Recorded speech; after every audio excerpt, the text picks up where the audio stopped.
Kako izgleda selekcija u HR Development centru? Pre svega, pravi odgovor zavisi od toga šta su potrebe naših klijenata. Ukoliko postoji potreba, naši konsultanti najpre naprave oglas koji se kasnije distribuira različitim kanalima, u zavisnosti od pozicije i delatnosti za koju biramo kandidata. Prva i ključna stvar jeste definisanje kriterijuma na osnovu kojih se ceo proces selekcije i formira. Prva tačka jeste zapravo dobra CV trijaž. Kako od 300 kandidata izabrati 30 do 50 onih najboljih. Nakon toga obavljamo telefonski ili Skype razgovor ili intervju na osnovu koga ispitujemo uglavnom motivaciju i još neke bitne aspekte za poslovanje osobe u njenom potencijalnom novom okruženju.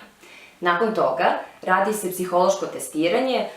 Odabir samih testova zavisi od toga šta je nama potrebno u tom trenutku, odnosno šta želimo da postignemo.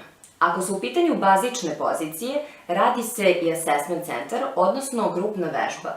Tu kandidati imaju zadatak da na određenoj studiji slučaja, koja je usko povezana sa onim što će oni raditi u svom novom radnom okruženju, dođu do nekih ključnih rešenja na osnovu kojih se procenjuju i iskustva i znanje i potencijali kandidata.